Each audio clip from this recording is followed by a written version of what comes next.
Imagine a woman who could not see with her eyes, but was said to see deep into the souls of people.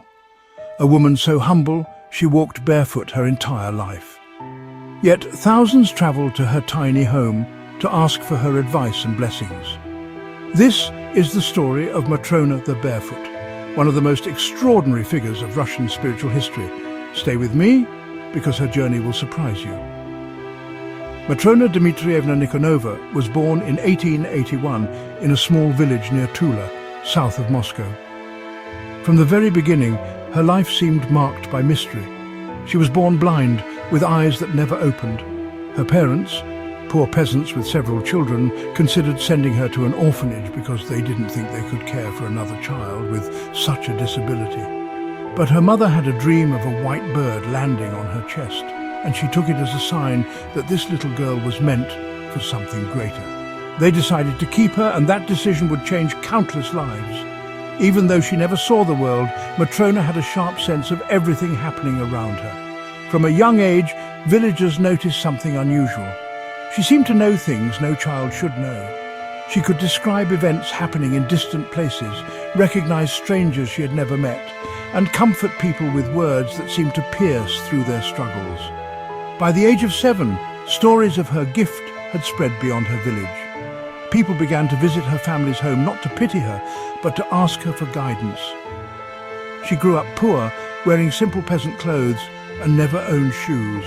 That's why people called her Matrona the Barefoot. But her poverty didn't stop her from becoming a spiritual figure for thousands of ordinary Russians. People came with illnesses, broken hearts and heavy burdens, and Matrona listened to them.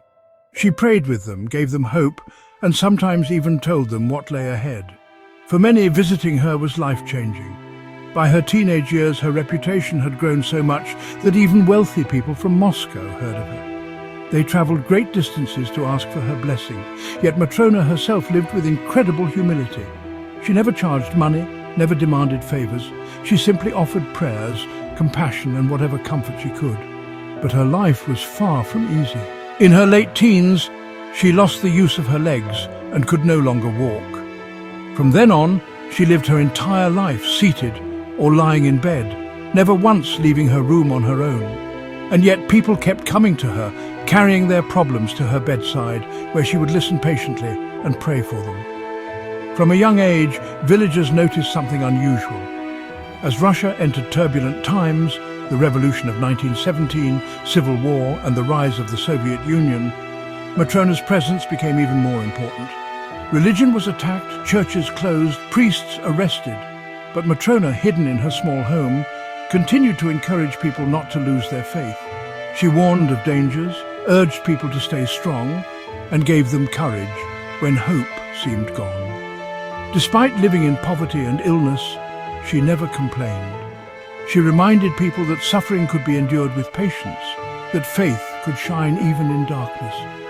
Those who met her described her as calm, warm, and always full of quiet strength. She never judged anyone who came to her, no matter their background. Her compassion reached everyone. Matrona passed away in 1952. She was buried at the Danilov Monastery Cemetery in Moscow. Even after her death, people continued to visit her grave, leaving flowers and prayers.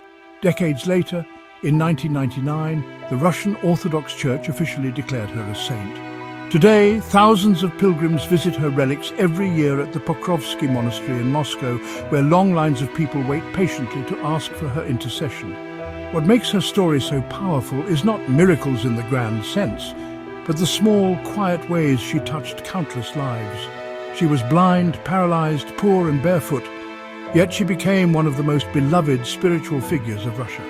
Her life is a reminder that true strength is not found in wealth, power, or even physical ability, but in faith, kindness, and resilience. If you found Matrona's story inspiring, make sure to give this video a like so more people can discover it. Subscribe to the channel if you want to hear more stories of incredible figures who shaped history in unexpected ways. And don't forget to check out our other videos.